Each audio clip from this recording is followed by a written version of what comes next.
나침반이 가리키는 북쪽이 틀어지는 순간 우리는 방향 감각만 잃는 게 아닙니다. 지도와 항공, 통신과 전기까지 사회의 기준선이 같이 흔들리죠. 하지만 더 무서운 건 뒤집힘 자체가 아니라 그 직전의 시간입니다. 지구를 감싸던 자기장 보호막이 얇아지면 하늘에서 내려오는 입자와 방사선이 더 깊게 파고들거든요. 그때는 위성이 더 쉽게 멈추고 전력망은 더 작은 충격에도 흔들리며 항공과 통신의 안전 마진도 줄어들 수 있습니다. 우리를 보호하던 보이지 않는 기반이 약해지는 구간이죠. 그리고 이건 상상이 아닙니다. 암석과 바다 바닥은 지구가 이런 변화를 여러 번 겪어왔다는 흔적을 남겨두었습니다. 기록이 말해주는 반복된 행동 패턴입니다. 이제 이 조각들을 한 번에 이어보겠습니다. 지구 자기장의 심장부터 시작해 목성의 속, 태양의 심장, 우리 은하의 중심, 그리고 사람들이 자주 오해하는 우주의 중심까지 말이죠.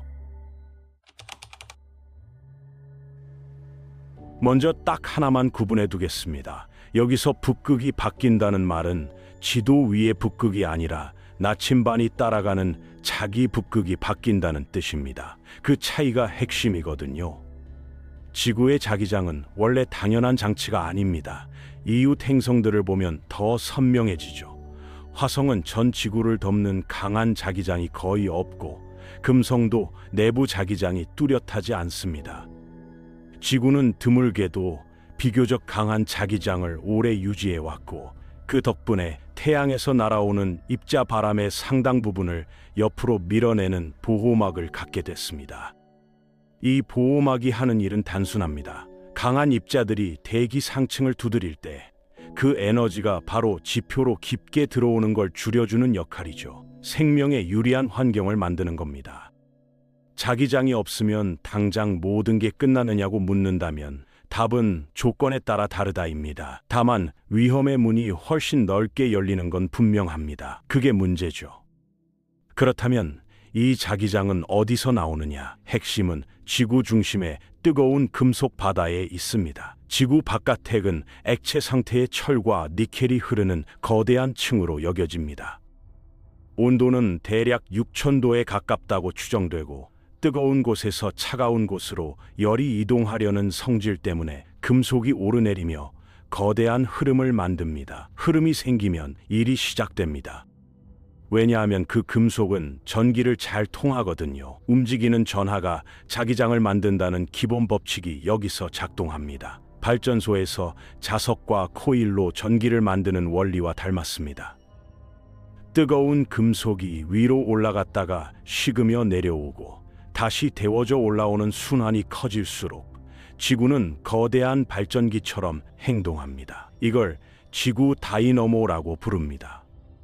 여기서 자연스러운 의문이 생기죠. 흐름이 여기저기 여러 갈래라면 자기장도 뒤죽박죽이어야 하는 거 아니냐는 겁니다. 실제로 바깥핵은 단순한 강이 아니라 복잡한 소용돌이죠.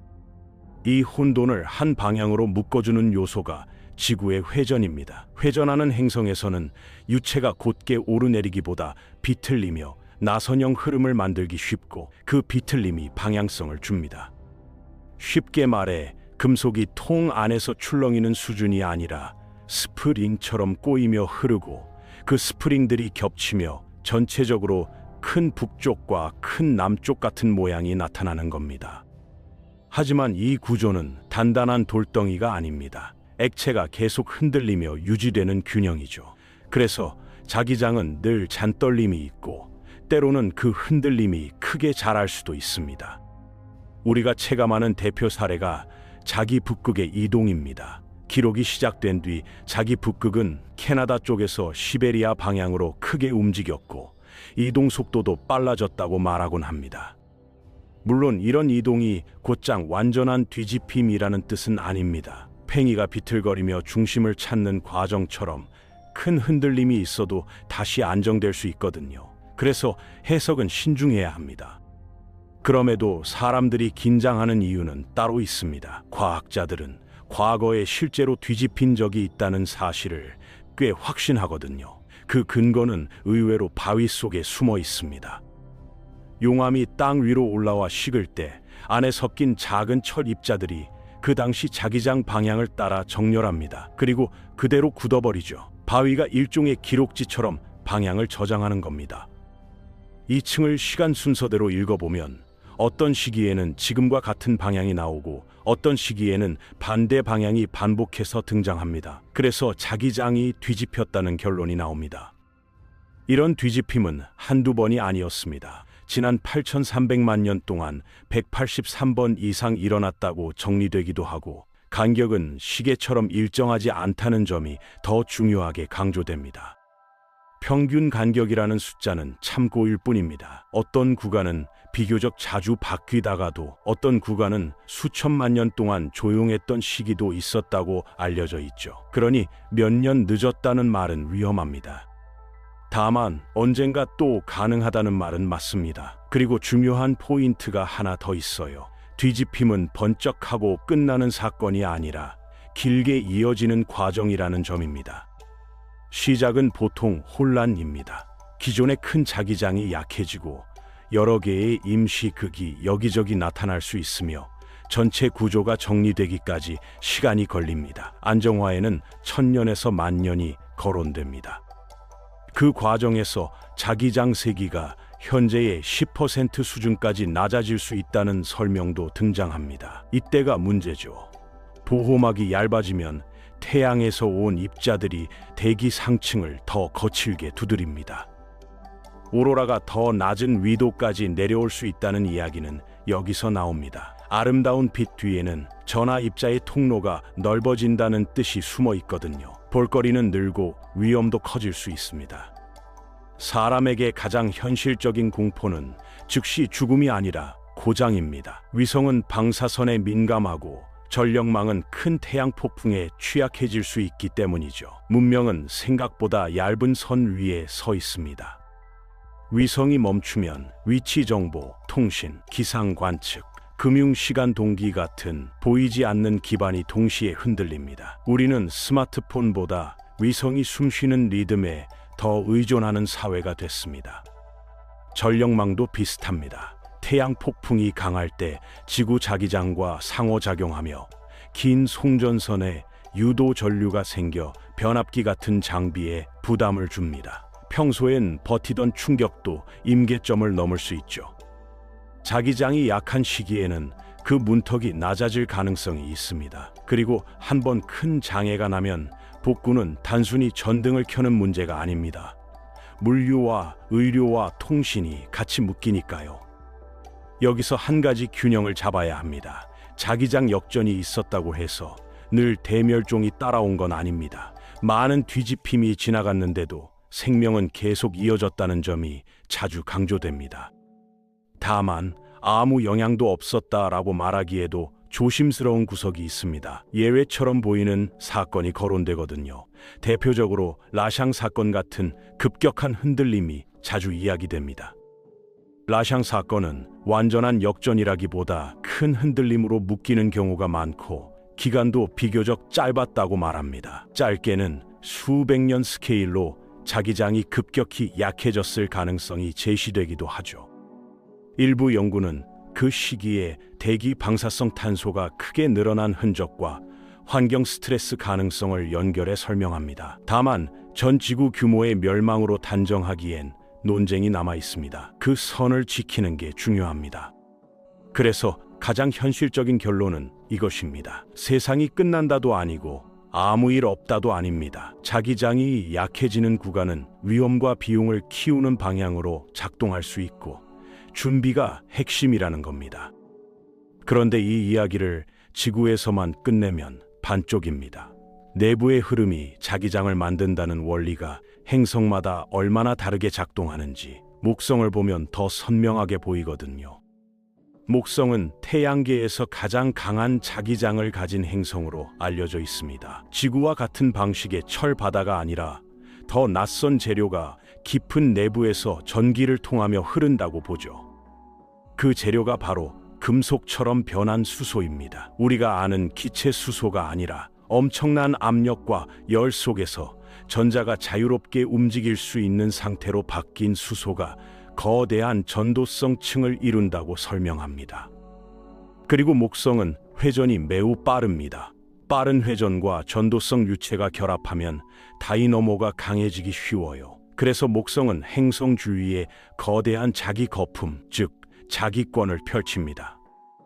이 자기권은 엄청난 규모로 뻗고 뒤로는 꼬리처럼 길게 늘어질 수 있다고 설명됩니다. 그리고 그 끝에서 무슨 일이 벌어지느냐? 바로 강력한 오로라입니다. 목성의 오로라는 지구와 비교가 안 될 정도로 큽니다. 하지만 과학자들을 놀라게 한 건 크기만이 아니었습니다. 목성의 자기장은 북쪽과 남쪽이 완벽히 대칭이 아니고 국소적으로 강한 구역이 있으며 남쪽 극이 둘처럼 보인다는 논의도 나옵니다. 이 이상한 무늬를 이해하려면 목성 내부 구조가 단순하면 안 됩니다. 그래서 오래된 상상, 즉 단단한 공 같은 핵이라는 그림이 도전을 받게 됩니다. 여기서 주노 탐사선이 등장하죠. 주노는 목성의 중력과 자기장을 매우 정밀하게 재서 내부의 질량이 어떻게 퍼져 있는지 간접적으로 추정하려고 했습니다. 탐사선이 가까이 지나갈 때 속도가 미세하게 변하는 걸 읽어내는 방식입니다. 이렇게 쌓인 정보가 던진 결론은 한 문장으로 정리하기 어렵습니다. 핵이 아예 없다고 말하기도, 딱 잘린 단단한 핵이 있다고 말하기도 애매해졌거든요. 그래서 나온 표현이 흐릿한 핵입니다. 흐릿한 핵은 중심에 무거운 성분이 몰려있긴 하지만 경계가 칼로 자른 듯 선명하지 않고 바깥으로 서서히 섞여 퍼지는 구조를 말합니다. 핵이 있되 우리가 상상한 방식이 아니라는 뜻이죠. 이건 행성 형성 이야기까지 흔듭니다. 가스를 끌어모으려면 먼저 단단한 씨앗이 있어야 한다는 설명이 흔했는데 경계가 흐릿한 핵은 그 시작이 어떻게 가능했는지 다시 묻게 만듭니다. 한때는 거대한 충돌이 핵을 부숴 섞어버렸다는 시나리오가 매력적으로 떠올랐습니다. 그런데 시뮬레이션에서는 무거운 물질이 결국 다시 가라앉아 경계를 만들려 한다는 결과도 제시됩니다. 아직 완전한 결론은 아니죠. 그래서 시선이 토성으로 옮겨갑니다. 토성의 고리는 단순한 장식이 아니라 토성 내부의 흔들림이 바깥으로 전달되며 만든 물결 기록지처럼 활용될 수 있다는 해석이 나오거든요. 고리의 미세한 물결 패턴을 분석하면 토성 내부가 완전히 잘 섞였는지 아니면 일부가 안정층으로 막혀 있는지 힌트를 얻습니다. 그리고 일부 연구는 토성도 흐릿한 핵에 가까울 수 있다고 주장합니다. 만약 목성과 토성이 둘 다 비슷한 방향이라면 흐릿한 핵은 예외가 아니라 공통일 수 있습니다. 거대한 가스 행성은 완전한 혼합도 아니고 완전한 분리도 아닌 복잡한 층으로 태어날 가능성이 커지죠. 이 복잡함은 자기장에도 영향을 줍니다. 대류가 활발한 층과 조용한 층이 섞이면 다이너모가 어디서 얼마나 작동하는지 달라지고 결과로 나오는 자기장의 모양도 달라질 수밖에 없습니다. 그래서 목성의 이상함이 더 흥미롭습니다. 이제 시선을 태양으로 돌려봅시다. 지구 자기장이 약해질 때 위험이 커진다는 말은 결국 태양의 활동과 연결됩니다. 태양은 빛만 주는 존재가 아니라 입자와 자기장을 뿜어내는 활동적인 별이거든요. 태양의 심장에서는 핵융합이 일어납니다. 엄청난 압력 속에서 수소 원자핵들이 헬륨으로 바뀌며 에너지를 내고 그 에너지가 빛과 열이 되어 우리에게 도착하죠. 그런데 여기엔 함정이 하나 있습니다. 수소 원자핵끼리는 서로 밀어내려는 성질이 강합니다. 양전하끼리의 반발이 커서 그냥 뜨겁기만 해서는 잘 붙지 않거든요. 고전 물리만으로는 태양은 왜 꺼지지 않지라는 의문이 생깁니다. 여기서 양자 세계의 규칙이 등장합니다. 어떤 경우에는 넘을 힘이 충분하지 않아도 확률적으로 장벽을 통과하는 일이 가능하다고 설명되죠. 이 현상을 터널링이라고 부르고 태양이 오랫동안 타는 이유의 한 축으로 거론됩니다. 융합은 연쇄로 이어집니다. 수소 둘이 만나 중수소 같은 형태를 만들고 다시 다른 수소와 결합해 헬륨3을 만들고 결국 헬륨 넷이 만들어지며 큰 에너지가 나옵니다. 말은 단순하지만 그 규모는 상상을 부숩니다. 그 에너지는 질량의 아주 작은 일부가 에너지로 바뀐 결과로 설명되곤 합니다. 태양은 매초 엄청난 양의 질량을 에너지로 바꾸며 빛을 내고 그 빛이 지구의 기후와 생태 그리고 우리의 문명을 움직이는 연료가 됩니다. 하지만 태양의 빛은 핵에서 바로 튀어나오지 못합니다. 태양 내부는 너무 빽빽해서 광자는 조금 가다 흡수되고 다시 방출되며 방향을 바꾸는 일을 끝없이 반복합니다. 직진이 아니라 헤매는 여행이죠.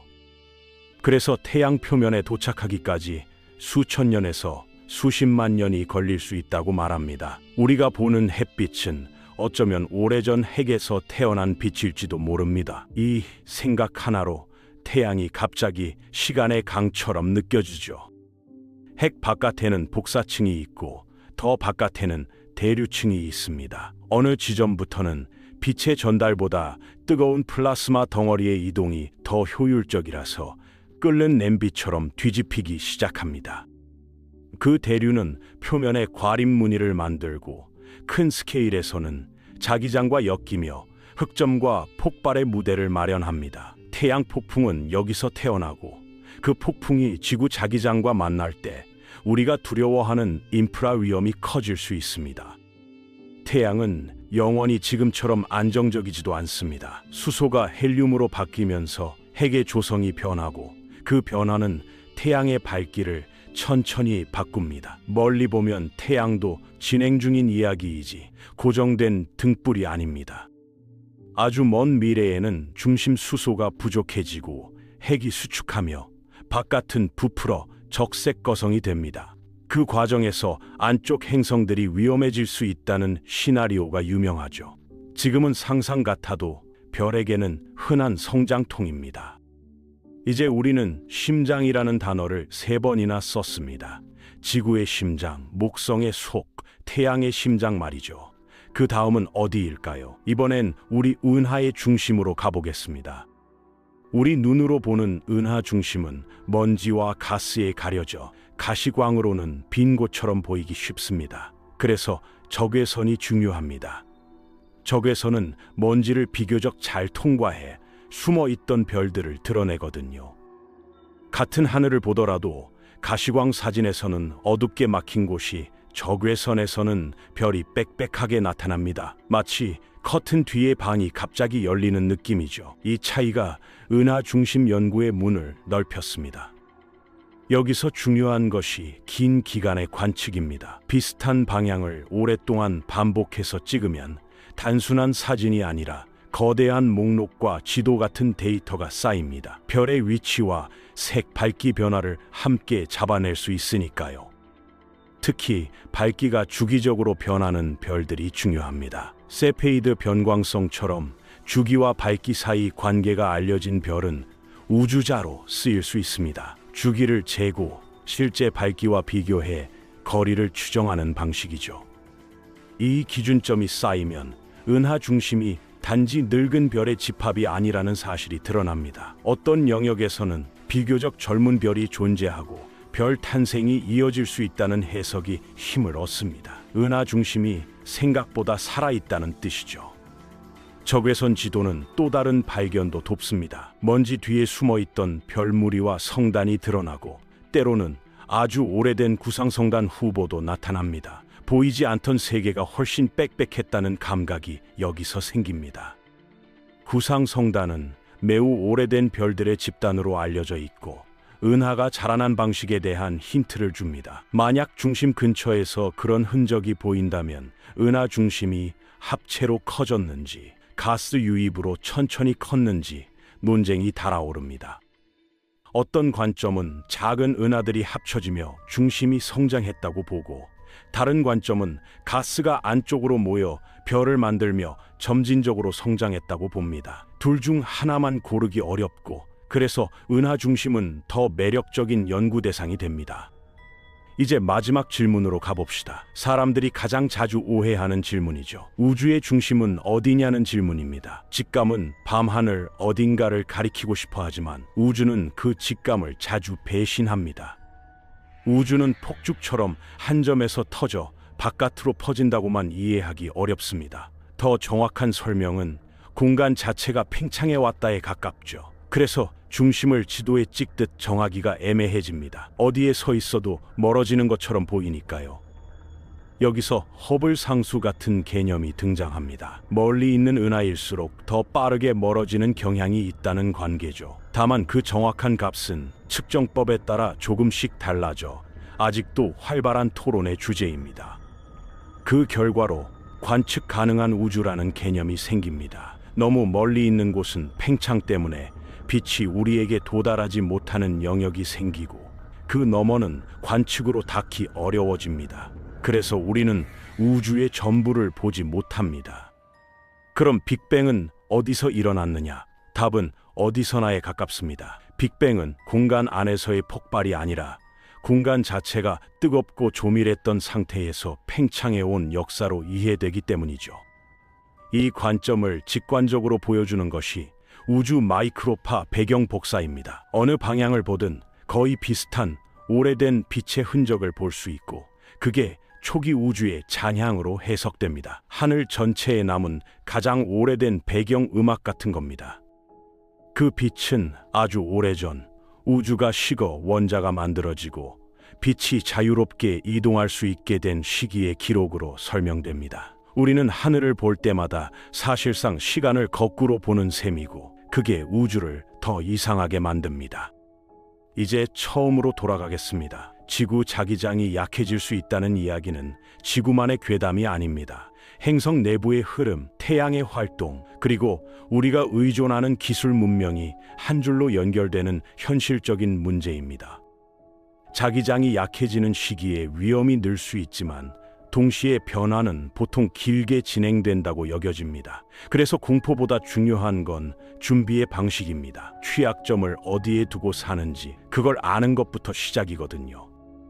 위성은 더 튼튼해져야 하고 전력망은 큰 폭풍에도 버틸 여지를 늘려야 하며 항공과 통신은 우회 경로를 더 갖춰야 합니다. 과장은 줄이고 대비는 늘리는 쪽이 합리적입니다. 공포는 감정이지만 준비는 기술이니까요. 반대로 과학이 주는 선물도 분명합니다. 목성의 흐릿한 핵은 행성 탄생의 상식을 다시 묻게 만들고 태양 내부의 빛 여행은 별을 이해하는 감각을 바꾸며 우리 은하의 적외선 지도는 보이지 않던 세계를 드러냅니다. 결국 우리가 가장 경계해야 할 건 모르는 채로 의존하는 것입니다. 나침반이 틀어질 때, 위성이 꺼질 때, 전기가 끊길 때 이유를 모르면 더 크게 무너집니다. 하지만 이유를 알면 선택지가 생기죠. 위험을 줄이는 기술을 만들 수 있고 사회의 설계를 바꿀 수도 있으며 무엇보다 공포를 공포로만 두지 않고 정보로 바꿀 수 있습니다. 우리가 가진 가장 강한 방어막은 지식일 때가 많거든요. 지구의 자기 북극이 바뀔 수 있다는 이야기는 끝이 아니라 시작입니다. 행성의 심장과 별의 심장, 은하의 심장까지 이어지는 하나의 질문이 남습니다. 우리는 어떤 우주 위에 살아가고 있느냐는 질문이죠. 그리고 그 질문은 대답이 하나로 끝나지 않습니다. 다만 한 가지는 분명합니다. 하늘은 멀리 있지만 하늘의 변수는 우리의 일상 가까이에 있습니다. 그래서 지금 알아두는 게 이득이고 준비할 시간도 남아 있다는 겁니다.